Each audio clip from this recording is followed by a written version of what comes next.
कि anticipatory bail section 18 SC act के तहत जो है ना वो रोक है, बार है उसमें एक तरीके से, और इसीलिए एंटीसिपेटरी बेल से ग्रांट नहीं की जा सकती। तो इस केस में सुप्रीम कोर्ट ने एक बड़ा इंपॉर्टेंट डिसीजन दिया है। लेकिन ये डिसीजन मैं आपको बता दूं कि ये पहली बार नहीं ऐसा हुआ, ये हमेशा सुप्रीम कोर्ट का व्यू एससी एक्ट के संबंध में भी और अन्य एक्टों के संबंध में सेम रहा है। अब से नहीं 50 सालों से सेम व्यू रहा है, कोई नई बात इसमें मुझे बड़ा चर्चा का विषय बन गया ना सर। ये देखिए चर्चा का विषय पता नहीं क्यों बना है, मैं नहीं जानता, क्योंकि जो लीगल फील्ड के जानकार हैं उनको भी पता है कि कोई नई बात इसमें ऐसा कुछ भी नहीं है। नई बात इसीलिए इसमें कुछ भी नहीं है कि सुप्रीम कोर्ट का कहना यह है कि प्राइमा फेसी व्यू अगर लिया जा सकता है एफआईआर को देखने मात्र से ही, तो वो केस जो है उस केस में एंटीसिपेटरी बेल ग्रांट नहीं हो सकती। लेकिन अगर एफआईआर को देखने मात्र से प्राइमा फेसी व्यू अगर वो नहीं लिया जा सकता या प्राइमा फेसी केस नहीं बनता है, तो उस स्थिति में एंटीसिपेटरी बेल ग्रांट की जा सकती है।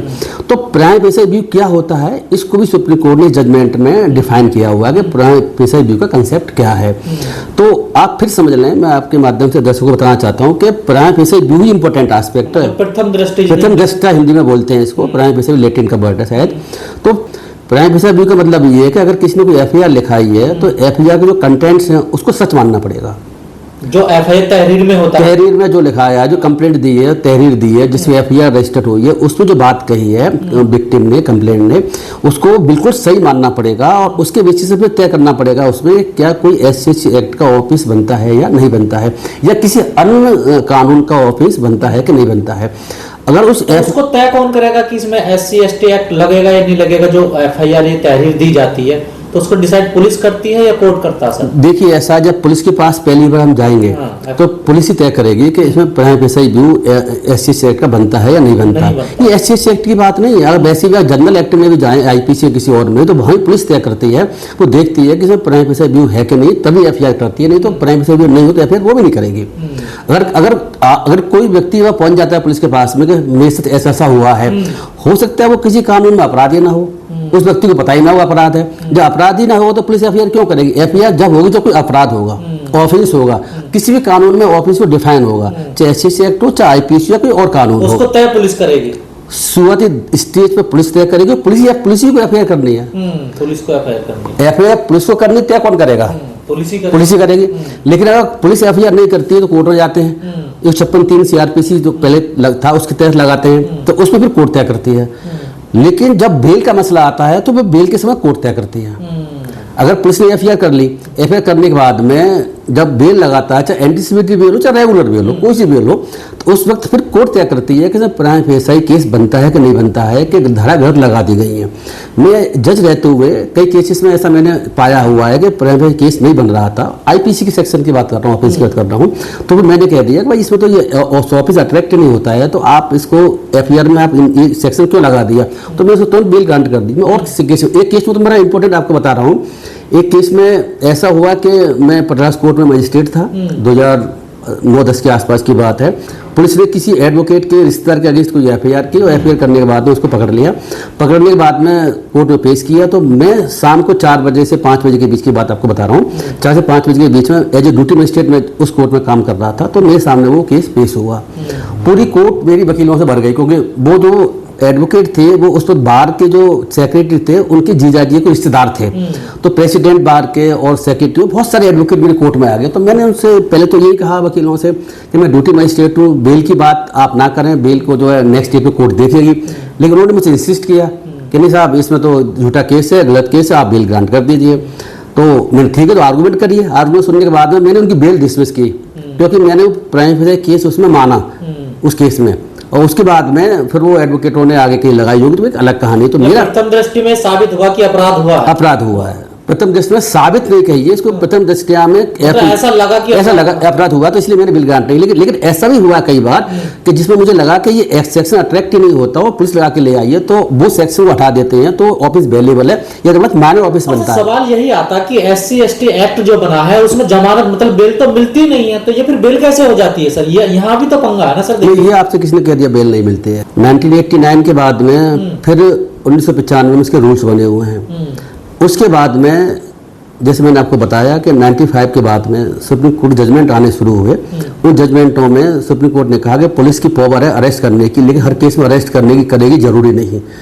पुलिस को हर केस में देखना होगा कि अरेस्ट की आवश्यकता उसे है कि नहीं है। अगर अरेस्ट की आवश्यकता है नहीं है तो पुलिस अरेस्ट नहीं करेगी। ये लॉ 1995 से चल रहा है। उसके बाद फिर क्या हुआ कि सुप्रीम कोर्ट ने और जोगिंदर का जजमेंट आया, सुप्रीम कोर्ट का DK बसु के जजमेंट, बहुत से जजमेंट उसके बाद आते रहे। उसके बाद में पार्लियामेंट्री लॉ को अमेंड कर दिया, पुलिस की पावर रेस्ट्रिक्ट कर दी, सेक्शन 41 CRPC में ऐड कर दिया और वो 2009-10 के आसपास लागू हुआ है। मैं आपको ये बात बताना चाहूँगा, बड़ी मतलब जब 2010 में वो लॉ लागू हुआ, अमेंडमेंट CRPC का लागू हुआ, तो मेरी कोर्ट में जब मैं मजिस्ट्रेट था तो मेरी कोर्ट में पुलिस वाले किसी पकड़ के लेके आते थे चोरी के लिए भी, तो मैं उससे कहता आपने पकड़ा क्यों इसको, भाई यू अरेस्टेड दिस पर्सन। मेरा क्वेश्चन यही हुआ करता है क्योंकि उसमें ऐसा था 7 साल तक के पनिशमेंट है, आप उसे अरेस्ट नहीं करेंगे, अरेस्ट करते हैं तो उसमें दे रखी है गाइडलाइंस कब अरेस्ट कर सकते हैं, सेक्शन 41 है, तो उसके तहत फॉल कहाँ करता है और उसके लिए पुलिस को लिखना भी पड़ेगा अपने रिकॉर्ड्स में कि हमने इसलिए अरेस्ट किया कि इसमें ये गाइडलाइंस के तहत जो है ये केस फुलफिल करता है। तो उस वक्त ना कोई दिल्ली के अंतर्गत मैं बता रहा हूँ आपको, किसी पुलिस वालों को लॉ की जानकारी भी नहीं थी। मैंने उस वक्त बहुत पुलिस वालों को SHO को बुला के डांटा, पुलिस प्रोसिक्यूटर से भी कहा आप अरेस्ट ना करेंगे तो मैं इसके खिलाफ एक्शन लूंगा। तो देखिए ये बात नहीं है, अब अरेस्ट करना 7 साल तक के अपराध के लिए जरूरी नहीं है। सुप्रीम कोर्ट के बहुत सारे जजमेंट लॉ अमेंड हो गए। किसी अपराध में 7 साल तक की अगर सजा होती है तो वो उसमें मतलब गिरफ्तारी नहीं होती, गिरफ्तारी नहीं हो सकती है। गिरफ्तारी की जाती है तो अगर वो कंडीशंस को वायलेट पुलिस वाले करते हैं तो पुलिस वालों के खिलाफ आगे सजा हो रही है।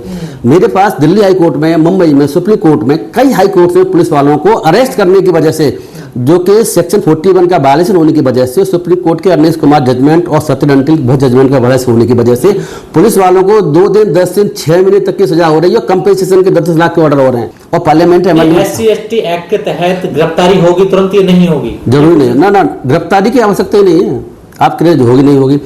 SC एक्ट के तहत बहुत तरह के ऑफेंस हुआ करते हैं।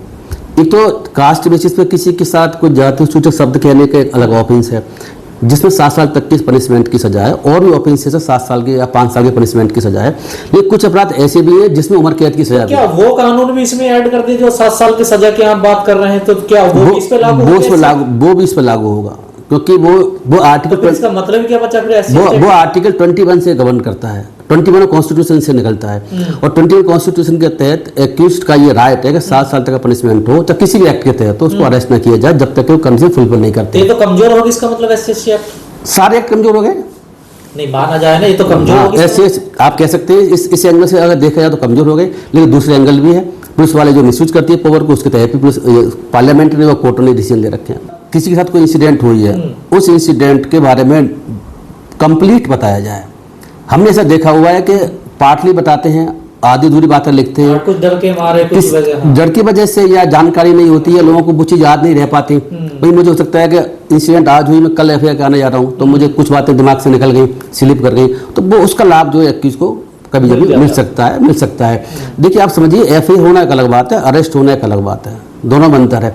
FIR का होने का मतलब ये नहीं अरेस्ट करना मैंडेटरी है, हमारे हिसाब से अरेस्ट करना से मैंडेटरी नहीं है। कोई 7 साल तक के पनिशमेंट के लिए आ सकते नहीं, 7 से पनिशमेंट ज़्यादा है तब भी अरेस्ट करना मैंडेटरी नहीं है। आप बात समझ लें, 7 साल से ज़्यादा है तब भी अरेस्ट करना मैंडेटरी पुलिस के लिए नहीं है।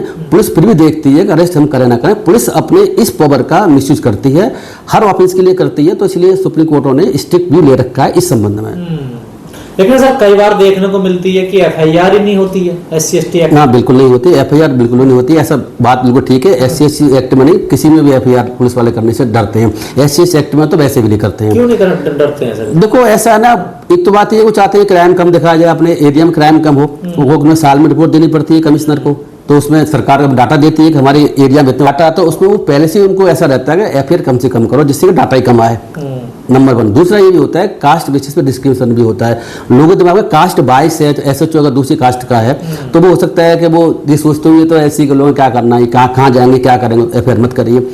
दूसरी ये भी हो सकता है कि भ्रष्टाचार की वजह से पैसे मिल गए SHO तो FIR ना करें, बहुत से रीजन हो सकते हैं।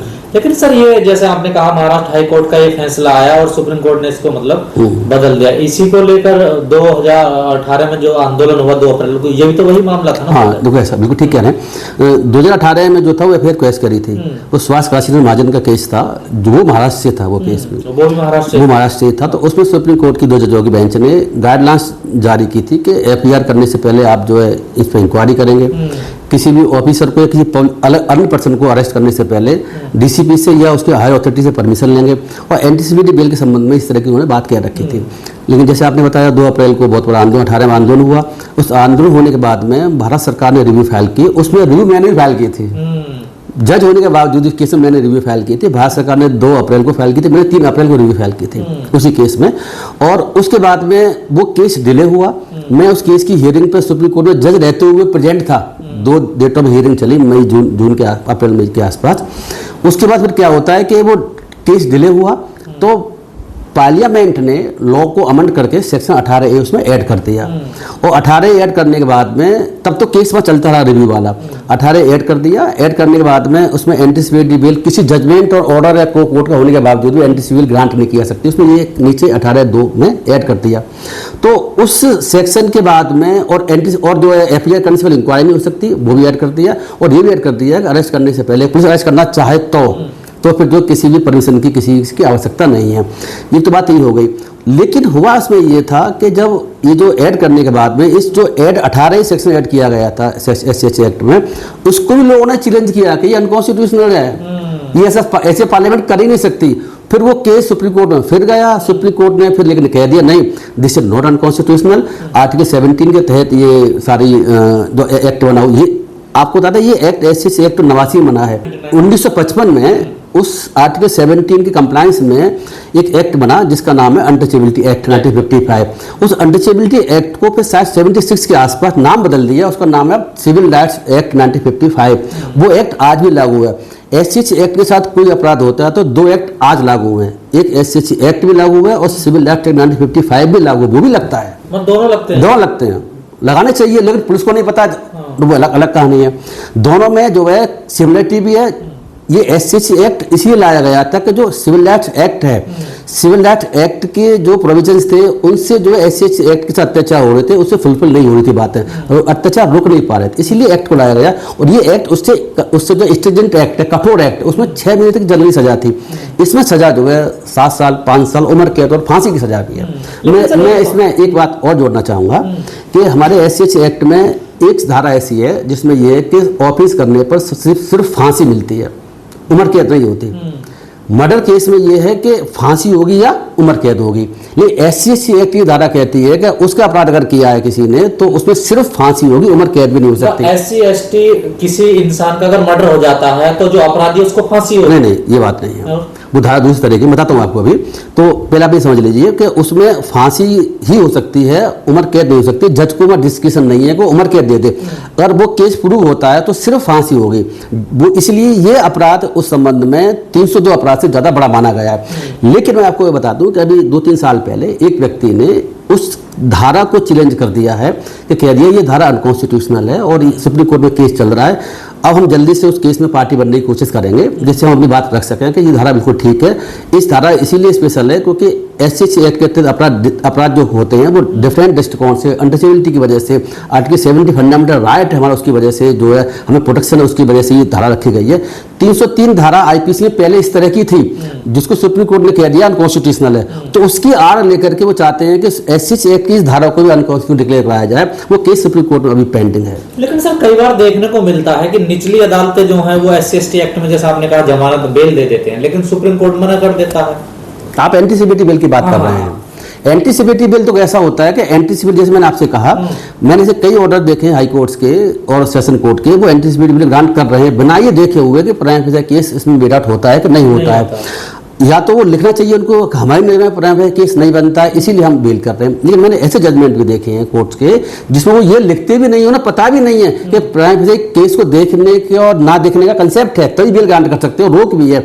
ऐसा मैंने कई बार देखा हुआ। तो सुप्रीम कोर्ट जाके वो ऑर्डर सेटिस्फाइड भी होते हैं। इस जजमेंट में पहले के जजमेंटों को इसमें रिलेटेड किया गया इस जजमेंट के माध्यम से कि एंटीसिपेटरी बेल का रोक है, लेकिन राइडर के साथ है। और राइडर क्या है? राइडर यही है कि प्राइम फेस व्यू अगर देखने से एफआईआर को अगर नई ऑफिस में डाट होता है एससीएच एक्ट का, तभी बेल ग्रांट कर सकते हैं।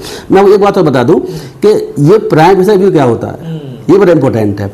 तो देखो मैं इसको आपको पढ़ के सुनाना चाहूंगा सुप्रीम कोर्ट ने अपने इसमें क्या कहा है प्राइम फेसाई व्यू के संबंध में। सुप्रीम कोर्ट ने कहा है कि non making of prime facie case about the commission of office is perceived to be such a situation where the court can arrive at such a conclusion in the first blush itself or by way of the first impression upon very reading of the averments in the FIR। FIR के अवरमेंट से ही ऐसा लगता हो देखने मात्र से ही कि नहीं ऑफिस में अडॉप्ट नहीं होता है, तभी एंटीसिपेटरी बिल ग्रांट हो सकती है। आगे और कहा है प्राइम फेसाई व्यू के संबंध में, प्रथम दृष्टया व्यू के संबंध में, the contents and the allegations in the FIR would be decisive in this regard. जो FIR में जो कंटेंट्स हैं वो इंपॉर्टेंट होंगे, बाकी चीजों को नहीं देखना। आगे बताते हैं आपको। इसमें यह भी कहा है कि furthermore in reaching a conclusion as to whether a prime facie offence is made out or not, it would not be permission for the court to travel into the evidentiary realm or to consider other material, not the court should adverse to conduct a mini trial. Court जो है ऐसा नहीं कर सकती कि mini trial करना शुरू कर दे, मतलब ये कि और एविडेंस के और एक्यूज क्या कह रहा है, गवाह लेकर के आना चाहता है या और कोई मटेरियल है एक्यूज के बेसिस पर, उसके बेसिस पर हम कहें कि नहीं साहब आप झूठे हैं आप सच्चे हैं। इस स्टेज पर झूठे सच्चे की कोई बात नहीं है। प्राइम फेसाई व्यू सिर्फ FIR से देखना होगा, FIR के अलावा किसी और चीज को नहीं देखा जा सकता, ये सुप्रीम कोर्ट ने कहा। FIR देखने चाहे FIR अगर गलत भी है, मैं आपके माध्यम से बताना चाहता हूँ चैनल के माध्यम से कि प्राइम फेसाई व्यू कंसेप्ट ये है कि अगर FIR में जो कंटेंट्स वो अगर झूठे भी हैं, गलत भी है, फाल्स भी हैं, तब भी सही मानने पड़ेंगे, और सही है तो सही तो है ही है, उसकी बारे में इंक्वायरी कोर्ट नहीं कर सकती। Inquiry is not permissible, supreme court ने इसमें ये बात कही है। तो महाराष्ट्र हाई कोर्ट ने इस केस में उसमें ये कह दिया था कि गवाहों के बयान जो है इनकंसिस्टेंट हैं। उसने एक तरीके से गवाहों की तुलना करी, जो तुलना संभव नहीं है। एक जो कंप्लेंट ने कह दिया वो सही मानना पड़ेगा, उसके बाद देखना पड़ेगा प्राइम फेसाई व्यू है कि नहीं है।